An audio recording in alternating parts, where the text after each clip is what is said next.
ఎవరైనా చావు బతుకుల్లో ఉంటే అంపశయ్యపై ఉన్నారు అని చెప్పుకుంటాం.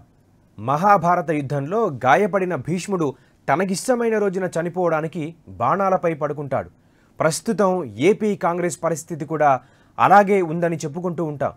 వాస్తవం చెప్పాలంటే కాంగ్రెస్ అంపశయ్యపై లేదు, అదెప్పుడో చనిపోయింది. దాని అడ్రస్ 10 ఏళ్ల క్రిందటే గల్లంతైంది. ఏపీ గడ్డ మీద నుంచి పూర్తిగా తుడిచిపెట్టుకుపోయిన ఆ పార్టీకి జీవం పోయడానికి వైఎస్ షర్మిల రంగంలోకి దిగారు.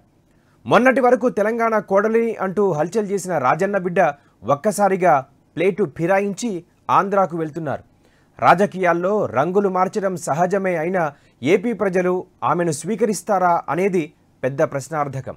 వైఎస్ రాజశేఖర రెడ్డి కూతురిగా తప్ప తనకంటూ సొంత ఇమేజ్ ఏమీ లేని షర్మిల కుటుంబ కలహాలతో తెలంగాణకు మకాం మార్చారు. వైఎస్ఆర్ తెలంగాణ పార్టీ పేరుతో సొంత కుంపటి పెట్టి కొన్నాళ్లు బాగానే నడిపి దుకాణం మూసేశారు. మారిన పరిస్థితుల్లో కాంగ్రెస్ గుటికి చేరారు. కేసీఆర్ ప్రభుత్వంపై తీవ్ర విమర్శలతో, పాదయాత్రతో, అరెస్టులతో తెలంగాణ పొలిటీషియన్ ఇమేజ్ తెచ్చుకున్నారు. ఏపీ రాజకీయాల్లోకి ఆమెకు ఇది మైనస్ పాయింట్గా మారే అవకాశం ఉంది. రాష్ట్ర విభజన తర్వాత ఆంధ్ర గురించి పట్టించుకోని షర్మిల ఇప్పుడు కేవలం తన రాజకీయ కెరీర్ కోసమే వస్తున్నారని ఏపీ ప్రజలు భావిస్తున్నారు. రాష్ట్ర విభజనతో తమకు తీవ్ర అన్యాయం జరిగిందని ఏపీ ప్రజలు ఇప్పటికీ ఆగ్రహంతో ఉన్నారు. 10 ఏళ్లలో ఏపీకి ఒక రాజధాని లేకపోవడం టీడీపీ, వైసీపీల వైఫల్యాన్ని కళ్ళగడుతోంది. రాజధానిని కోల్పోయాము అన్న బాధను మరిపించేందుకు ఆ పార్టీలు ఏమాత్రం కృషి చేయలేదు. జగన్ చేసిన 3 రాజధానుల ప్రయోగం త్రిశంకు స్వర్గంలా వేలాడుతోంది. గుంటూరు, కృష్ణా జిల్లాల్లో టీడీపీని దెబ్బకొట్టడానికి జగన్ పరిపాలనా రాజధానిని విశాఖకు మార్చారని ఆరోపణలున్నాయి. 2019 ఎన్నికల్లో టీడీపీని ఓడించి జగన్కు పట్టం కట్టిన ప్రజలు ఆయన ఏపీకి ఒక ఇమేజ్ తెస్తారని ఆశించారు.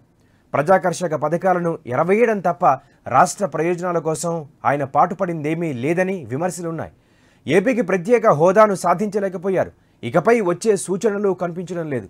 పోలవరం, కడప ఉక్కు వంటి ప్రాజెక్టులు పూర్తి కాలేదు. మరొక పక్క చంద్రబాబు వచ్చే ఎన్నికల్లోనైనా గెలవడానికి, లేకపోతే కనీసం గౌరవం కాపాడే సీట్లు సంపాదించడానికి తంటాలు పడుతున్నారు. భారీ సంఖ్యలో కార్యకర్తలు, ధనబలం ఉన్న పార్టీలే పరిస్థితే ఇలా ఉంటే 10 ఏళ్లుగా ఆచూకీ లేని కాంగ్రెస్ పరిస్థితిని సులువుగానే ఊహించుకోవచ్చు. ఉమ్మడి రాష్ట్రాన్ని భారీ మెజారిటీతో పాలించిన కాంగ్రెస్ పరిస్థితి 2014 ఎన్నికల్లో పాతాళానికి దిగజార్చింది.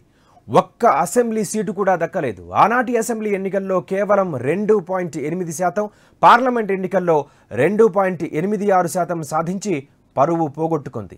2019 ఎన్నికల్లో అంతకంటే దయనీయ పరిస్థితిలోకి వెళ్ళింది. అసెంబ్లీ ఎన్నికల్లో 1.17%, పార్లమెంట్ ఎన్నికల్లో 1.31% ఓట్లు మాత్రమే దక్కాయి. ఇప్పటికిప్పుడు ఎన్నికలు జరిగితే ఆ పార్టీకి అంతకంటే ఎక్కువ సీట్లు వచ్చే పరిస్థితి లేదు. తెలంగాణ, కర్ణాటకల్లో గెలుపు, రాహుల్ గాంధీ భారత్ జోడో యాత్ర, రాజన్న కూతురు ముద్ర ఇవన్నీ కలిసి పనిచేసిన 4-5% ఓట్లు కూడా దక్కకపోవచ్చు. ఏపీ కాంగ్రెస్లో షర్మిల ముందున్న మరో అతిపెద్ద సమస్య నాయకులు లేకపోవడం. లగడపాటి రాజగోపాల్, కేవీపీ, ఉండవల్లి, హర్షకుమార్, రఘువీరారెడ్డి, శైలజనాథ్ తదితర నేతలు తెరమరుగయ్యారు. కొందరు ఉండి లేనట్లుగానే ఉన్నారు. చాలామంది ముసలివాళ్ళు అయిపోయారు. ఏపీ కాంగ్రెస్లో ముఖ్యంగా చెప్పుకునే నాయకుడు ఎవ్వరూ లేరు. అందుకే షర్మిలకు పగ్గాలు అప్పగించడానికి కాంగ్రెస్ ముందుకొచ్చింది. కర్ణాటక, తెలంగాణ ఎన్నికల్లో పార్టీ విజయం ఏపీలో తమకు కలిసొస్తుందని హస్తం నేతలు ఆశలు పెట్టుకున్నారు. అయితే కాంగ్రెస్ ఏపీని విడగొట్టి తమకు అన్యాయం చేసింది అనే భావన ప్రజల్లో ఇంకా పోలేదు. పాత గాయాలు ఇంకా సలుపుతూనే ఉన్నాయి.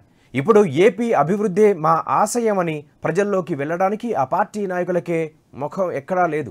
పార్లమెంట్ ఎన్నికల్లో గెలిస్తే ఏపీకి ప్రత్యేక హోదా ఇస్తామని కాంగ్రెస్ కొన్ని ప్రజాకర్షక హామీలను గుప్పించినా నమ్మే పరిస్థితి అయితే ఉండదు.